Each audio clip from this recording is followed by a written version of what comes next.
Santo Antônio sonhava uma coisa, Santo Antônio desejava uma coisa, mas essa palavra que ele amou e proclamou desfez tudo o que ele sonhava, e Deus o conduziu por caminhos que ele nunca pensou. Era a segunda leitura desta Santa Missa, o apóstolo Paulo dizendo: aquilo que Deus tem reservado para aqueles que o amam, coração humano algum jamais foi extendido. Você é devoto de Santo Antônio? Está aqui hoje porque quer agradecer a Deus a intercessão dele, ou quer pedir mais graças? Em primeiro lugar, saiba que aquilo que você está pedindo, pode ser que Deus não queira para você, mas aquilo que Deus quer é muito maior do que o seu coração deseja, como foi na vida dele. Qual é o sonho de Santo Antônio? Primeiro, nem franciscano ele é. Nós sabemos bem que Fernando de Bulhões nasce a 15 de agosto de 1195, dia da Assunção de Nossa Senhora aos céus, séculos antes da proclamação do dogma. Sempre foi uma verdade muito aceita pela tradição da Igreja.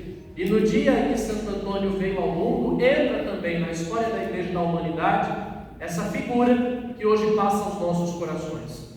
Trata-se, nós estamos aqui diante de um dos santos mais inteligentes da Igreja Católica Apostólica Romana, uma pessoa fora da curva, fora do seu tempo, muito além do seu tempo, abaixo do apóstolo Paulo. Trata-se do maior pregador do Evangelho, cuja língua e cujas cordas vocais estão intactas. Ele estuda junto à escola da Catedral de Santa Maria Maior, no Patriarcado de Lisboa. Ele nasce uma rua abaixo. Quem já foi a Lisboa sabe o que o padre está dizendo. Uma rua abaixo da catedral está a igrejinha de Santo Antônio de Lisboa, onde, segundo a tradição, ali ficava a casa onde ele nasceu. Fernando de Bulhões era um menino muito estudioso e desde pequeno já era santo, já tinha fama de santidade. Tanto que quando Santo Antônio estudava na Catedral de Lisboa, Satanás o tentou pela primeira vez, aparecendo na forma de uma mulher muito bonita. E Santo Antônio, pedindo a Deus a força para resistir àquela tentação, grava na parede da catedral uma cruz, que depois vai se tornar para ele arma de muitos exorcismos. Não é à toa que Santo Antônio exorcizava sempre pelo poder da cruz de Cristo. Ele entra inicialmente no mosteiro dos Crúzios, que era a ordem religiosa fundada por São Teotônio, a primeira ordem genuinamente portuguesa. E ali, seguindo a ordem de Santo Agostinho, ele vai ser ordenado padre e estuda, onde ninguém pensava que dali Deus levantaria um dos santos maiores da nossa igreja, a Universidade de Coimbra, que sempre foi um polo de intelectualidade, seja em Portugal, seja na Europa. Todavia, Deus já começa aí a desfazer os planos da vida dele. Enquanto ele queria ser agostiniano e continuar os seus estudos de teologia e dos padres da igreja, tanto é que as homilias de Santo Antônio, todas elas são totalmente carregadas, perscrutadas pelos ensinamentos dos padres da igreja, santos filósofos e teólogos dos 4 primeiros séculos. Ele amava estudar teologia e amava estudar a patrologia, a patrística. Santo Antônio um dia tem contato com 5 frades franciscanos que vão partir em missão para o Marrocos. Quando Santo Antônio vai voltar a ver esses 5 frades, eles não estão mais vivos. É quando Deus começa a desmantelar os planos dele. Santo Antônio tem contato com esses frades que foram evangelizar o Marrocos, quando os 5 corpos deles voltam trucidados a Coimbra, porque foram para o Marrocos, anunciaram o Evangelho, foram martirizados e voltam.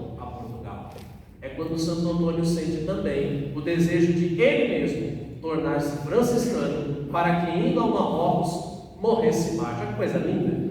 Só alguém muito santo vai desejar isso. Ir para uma terra de perseguição da fé católica, para ali receber a glória do martírio. Esse era o plano de Santo Antônio e tudo parecia resolvido. Na vida da gente também é assim, né? Quantas vezes nós apresentamos a Deus as premissas e a conclusão? Eu desejo isso, o Senhor pode agir dessa maneira, a conclusão vai ser essa e está tudo bem, está tudo certo. Apenas assina embaixo porque eu já planejei tudo, lendo engano, da parte dele e da nossa também. Quando Santo Antônio chega ao Marrocos, ele cai profundamente enfermo. e ficando enfermo precisa retornar para o seu amado Portugal.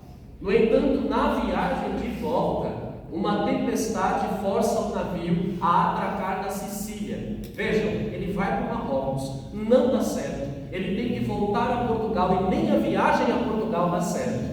Eu acho que se fosse eu no lugar dele, acho que a paciência já não estaria mais no lugar, não estaria mais nos conformes. E aí Santo Antônio atraca na costa da Sicília, onde estava ninguém mais, ninguém menos do que São Francisco de Assis.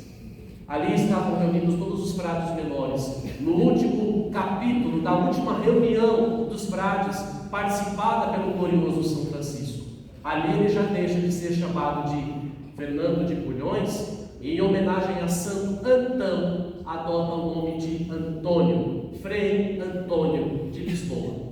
Chegando até a Sicília, São Francisco de Assis recebe a notícia de que um teólogo, pregador português havia chegado.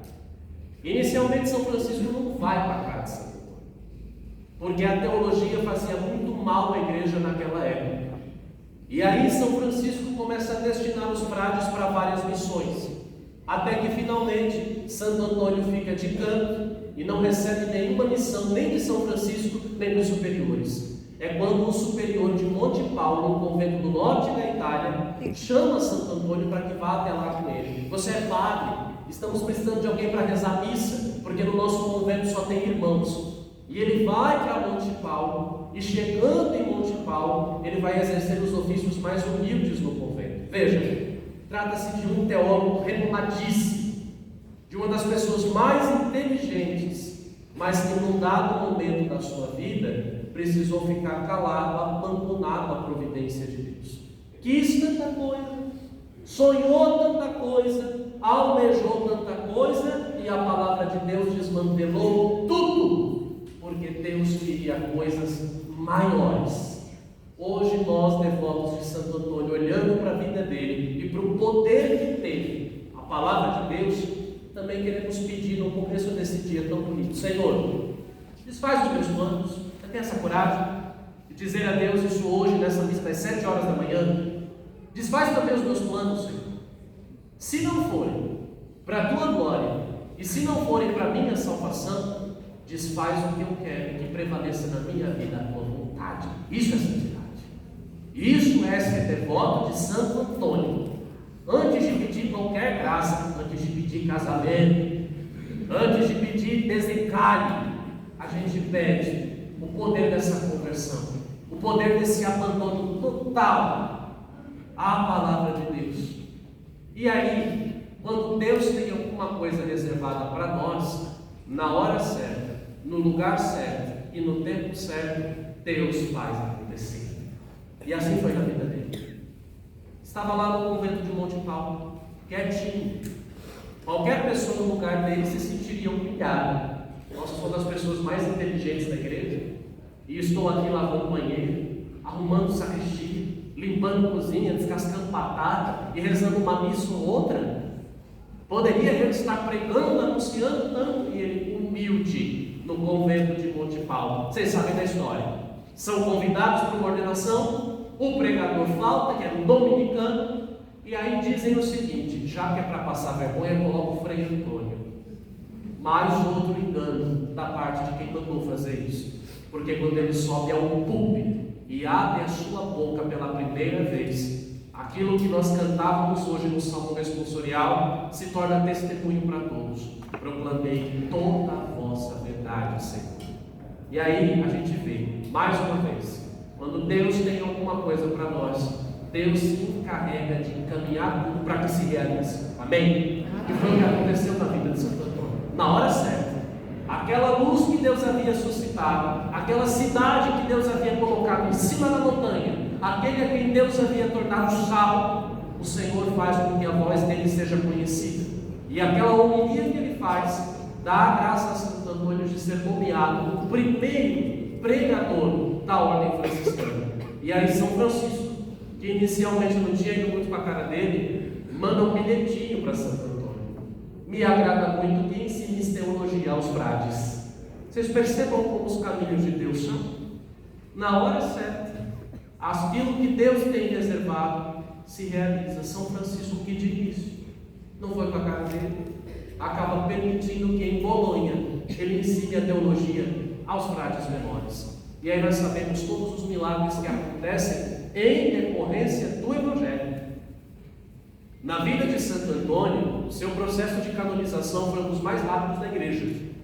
Ele morre em 1230 e o Papa Gregório IX vai canonizá-lo em 1231, 11 meses após a sua morte.